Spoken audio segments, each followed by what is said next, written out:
കൂടുതൽ വാർത്തകളും വീഡിയോകളും കാണാൻ ഈ ചാനൽ സബ്സ്ക്രൈബ് ചെയ്യുക. കൂടെ ബെൽ ബട്ടൺ അമർത്തുക. നമസ്കാരം.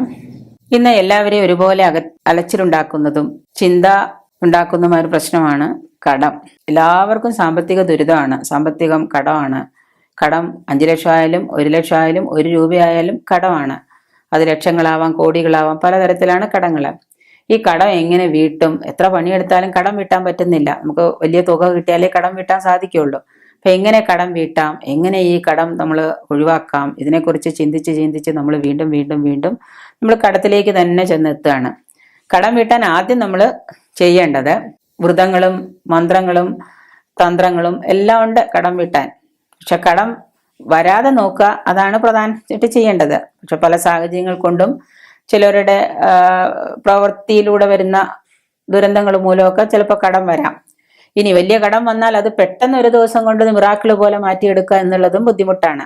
കുറേശ്ശേയൊക്കെ ആയിട്ട് നമുക്ക് അതിന് പരിഹാരങ്ങൾ കാണാൻ പറ്റും. അപ്പൊ എങ്ങനെയാണ് ഈ കടങ്ങൾ മാറാൻ എന്താണ് ചെയ്യേണ്ടത് എന്ന് വെച്ച് കഴിഞ്ഞാല്, ആദ്യം തന്നെ ഈ കടം എന്നുള്ള വാക്കുകൾ നമ്മൾ ഇങ്ങനെ മനസ്സിലിട്ട് ആവർത്തിക്കാതിരിക്കുക. ഇപ്പൊ തന്നെ 3 പ്രാവശ്യം ഞാൻ പറഞ്ഞു. നമ്മൾ ഇതുപോലെ ഇത് പറയാതിരിക്കുക.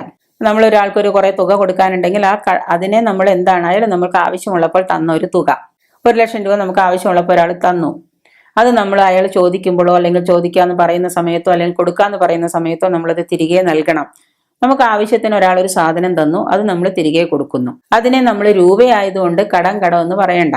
അദ്ദേഹം നമ്മളെ സഹായിച്ചു. അങ്ങനെ പണ്ട് കുബേരൻ പറഞ്ഞിട്ടുണ്ട്, സഹായിക്കുന്നതിനോ പണം ഋണമായി വാങ്ങുന്നതിനോ വിരോധമില്ല. പക്ഷെ പണം വാങ്ങിക്കഴിഞ്ഞാൽ എന്ത് ചെയ്യണം? അതിനെ ചെറിയ ഒരു ധനസ്ഥിതിയുടെ വർധനവോടെ, അതായത് പണത്തിന്റെ പലിശയോട് കൂടി, അതിനെയാണ് എല്ലാവരും പലിശ എന്ന് പറയാം, അത് തിരികെ നൽകുക. അങ്ങനെ തിരികെ നൽകുമ്പോൾ എന്താണ്? വീണ്ടും ആ ധനം അവിടെ വന്ന് കൂടും.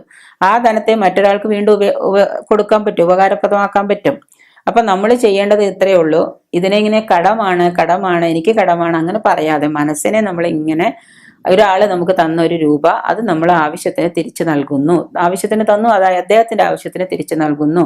അത് നമ്മുടെ ധനമാണ് എന്ന് വിചാരിക്കുക. തിരിച്ചു കൊടുത്താൽ പിന്നെ നമുക്ക് ചോദിച്ചാൽ കിട്ടും, വേറെ ഇപ്പുറത്തുനിന്ന് ആരെങ്കിലും തരും. അപ്പോൾ അത് ധനമാണ്, നമ്മുടെ കടമല്ല, ധനമാണ് എന്ന് മനസ്സിനെ ആദ്യം പറഞ്ഞു പഠിപ്പിക്കുക. അപ്പൊ നമ്മൾ ധനമാണ്, എന്റെ കയ്യിൽ അത്രയും രൂപ ധനമുണ്ട്, എന്റെ കയ്യിൽ അത്രയും രൂപ ധനമുണ്ടെന്ന് മനസ്സിനെ ഇങ്ങനെ പറഞ്ഞു പഠിപ്പിച്ച് നമ്മളത് കയ്യിലുണ്ടെന്ന് ഇങ്ങനെ ചിന്തിക്കുന്ന സമയത്ത് നമുക്ക് എന്താണ്, ഇപ്പുറത്തേക്ക് ധനം ഇങ്ങനെ വരാൻ തുടങ്ങും. പിന്നെ ഇനി ഈ പറയുന്ന ധനം തിരിച്ചു കൊടുക്കാൻ നമുക്ക് മാർഗമില്ലെന്ന് വിചാരിക്കാം. നമ്മൾ അതിന് ചെയ്യേണ്ട ചെറിയ ഉപാധികളൊക്കെ ഉണ്ട്. ആദ്യം തന്നെ ഋണമോചന മംഗല സ്തോത്രം, അത് ചെറിയൊരു കൈബുക്കായിട്ട് വാങ്ങാൻ കിട്ടും. ഇനി അങ്ങനെ അറിയുന്നില്ലെങ്കിൽ തന്നെ നമ്മൾ എന്ത് ചെയ്യണം? അത് കാണാതെ ഒരു ആചാര്യനിൽ നിന്ന് ചൊല്ലി ഗ്രഹിച്ച് സ്വീകരിച്ച് അത് നല്ല ചൊല്ലി തെറ്റുകൂടാതെ ഗൃഹസ്ഥമാക്കുക. അത് അങ്ങനെ ചെയ്യുന്നത് കൂടാതെ നമ്മൾ കനകധാരാ സ്തോത്രം ഉണ്ട്. കനകധാരാ സ്തോത്രം നമുക്കറിയാം, പണ്ട് എന്താണ്, ശങ്കരാചാര്യര് ഭിക്ഷയാചിച്ച് ഒരു ബ്രാഹ്മണ സ്ത്രീയുടെ അടുത്ത് വന്നപ്പോൾ ബ്രാഹ്മണ സ്ത്രീ എന്താണ്, ഭിക്ഷ കൊടുക്കാനായിട്ട് ഒന്നും ഉണ്ടായിരുന്നില്ല. ഒരു ബ്രാഹ്മണൻ ഭിക്ഷയ്ക്ക് വന്ന് ഒന്നും കൊടുത്തില്ലെങ്കിൽ അത് പാപമാണ്, മഹാകഷ്ടമാണ്. അപ്പൊ ഒന്നും കൊടുക്കാനുണ്ടായിരുന്നില്ല. അപ്പൊ അങ്ങനെ ശങ്കരാചാര്യര് വന്ന് ഭിക്ഷയാചിച്ചപ്പോൾ ഭിക്ഷാന്തേഹി ഒന്നും ഇല്ലെന്ന് പറഞ്ഞ് വിടുന്നതിന് പകരം 2 ചെറിയ ഉണക്ക നെല്ലിക്ക ഉണ്ടായിരുന്നു. ആ നെല്ലിക്ക വിശപ്പടക്കാൻ വെച്ചിരുന്നതാണ് ആ അമ്മ.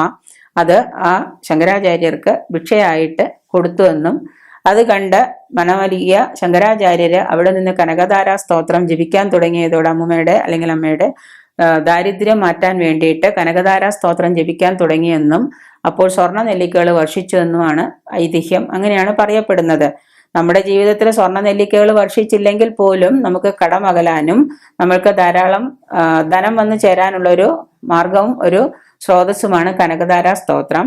അതും ആചാര്യനിൽ നിന്ന് ജപിക്കാൻ സാധിക്കുന്നവര് അത് മാത്രം വീട്ടിലിരുന്ന് ഇങ്ങനെ ജപിച്ചുകൊണ്ടിരുന്നാൽ മാത്രം പോരാ, അതിനോടുകൂടി നമ്മൾ കർമ്മവും കൂടെ ചെയ്യണം. പുറത്ത് ജോലിക്ക് പോകുന്നതിനുള്ള അല്ലെങ്കിൽ ധനം ഉണ്ടാവാനുള്ള സോഴ്സുകളൊക്കെ കണ്ടെത്തി വെക്കണം. എന്നിട്ട് നമ്മൾ വിധിപ്രകാരം തന്നെ ഏത് മന്ത്രവും ഏത് ജപവും വിധിപ്രകാരമാണ് ചെയ്യേണ്ടത്. അത് ഹൃദ്യസ്ഥമാക്കി നമ്മൾ കനകധാരാ സ്തോത്രം ജപിക്കുക. പിന്നെ ചെയ്യേണ്ടത് ഒരു മാർഗം എന്ന് പറഞ്ഞു കഴിഞ്ഞാൽ, നമുക്ക് ഇപ്പൊ ഈ കടമായിട്ട് ഉള്ള തുക എത്രയാണോ ഉദാഹരണമായിട്ട് ഇപ്പോൾ 20 ലക്ഷം രൂപ കടമുണ്ടെന്ന് വിചാരിക്കുക. ഈ 20 ലക്ഷം രൂപ കടമുള്ള വ്യക്തി അത് തീരണമെങ്കിൽ ഈ കടമുള്ള പണത്തിന്റെ ഒരംശം, 20 ലക്ഷം രൂപ കടമുള്ള ആളുടെ ഒരംശം എന്ന് പറഞ്ഞാൽ എത്രയാണ് നമുക്ക് കൂട്ടിയെടുക്കാം.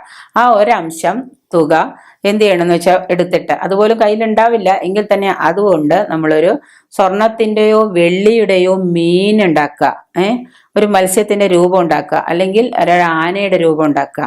ഇപ്പൊ വെള്ളിയൊക്കെ ആണെങ്കിൽ അത് പുറത്ത് ഇങ്ങനെ പതിഞ്ഞു വെച്ചിട്ടുണ്ടാവും. ഒരു വെള്ളിയുടെ, അപ്പൊ ഉദാഹരണം 20 ലക്ഷം രൂപയാണെങ്കിൽ അതിന്റെ ഒരംശം വരുന്ന തുകയെടുത്ത് സ്വർണത്തിന്റെയോ വെള്ളിയുടെയോ മത്സ്യമോ ആനയുടെയോ രൂപമുണ്ടാക്കി എന്ത് ചെയ്യണം, മഹാവിഷ്ണുവിന്റെ അമ്പലത്തിൽ കൊണ്ടുപോയിട്ട് വിഷ്ണുവിന്റെ പാതാരവിന്ദങ്ങളില് ഇത് അർപ്പിച്ചുകൊണ്ട് ഭഗവാനോട് പറയാ, ഭഗവാനെ എൻ്റെ ഈ അംശമാകുന്ന കടം, അതായത് എൻ്റെ ഈ കടമാകുന്ന അംശത്തിൽ നിന്നുള്ളതെല്ലാം അദ്ദേഹം ഭഗവാനെ അത് സ്വീകരിച്ചുകൊണ്ട് എന്ത് ചെയ്യണം, എനിക്ക് അടുത്ത ജന്മത്തിലും ഭഗവാനെ സേവിക്കാനുള്ള ഒരു അവസരം തരണമേ എന്നും ഭഗവാനെ ഞാൻ ഈ ജന്മവും അടുത്ത ജന്മവും സേവിച്ചു കൊള്ളാമെന്നും പ്രതിജ്ഞ ചെയ്യുന്നു എന്ന് പറഞ്ഞുകൊണ്ട് ഭഗവാന്റെ പദാരവിന്ദങ്ങളിൽ നമ്മൾ എന്ത് ചെയ്യണം, ഈ ഉണ്ടാക്കി കൊണ്ടുവന്ന മത്സ്യത്തിനെയോ അല്ലെങ്കിൽ ആനയുടെ രൂപമോ, ഇപ്പൊ പണമില്ലെങ്കിൽ വെള്ളിയിൽ ഉണ്ടാക്കിയാലും മതി, അത് വെള്ളിയുടെയൊക്കെ ചെറുത് വാങ്ങിക്കാൻ കിട്ടുന്നുണ്ടെന്ന് മാർക്കറ്റിൽ, അത് ഉണ്ടാക്കി കൊണ്ടുപോയി കൊടുത്ത് ഭഗവാന്റെ പദാർപ്പണങ്ങളിൽ അത് സമർപ്പിച്ച് ഈ പ്രതിജ്ഞ ചെയ്തുകൊണ്ട് ഭഗവാനെ ഞാൻ എന്ത് ചെയ്തോളാം, അനുഗ്രഹിച്ചു തന്നാൽ ഞാൻ സേവ ചെയ്തോളാം, ഈ ജന്മവും അടുത്ത ജന്മവും ഞാൻ സേവ ചെയ്തോളാം എന്ന് പറഞ്ഞുകൊണ്ട് നമ്മൾ എന്ത് ചെയ്യുക, തൊഴുതു മടങ്ങുക. ഒപ്പം തന്നെ വ്യാഴാഴ്ച ദിവസങ്ങളിൽ ധനം വരുന്നത് വ്യാഴമാണ്. വ്യാഴത്തില് ഭഗവാനാണ്.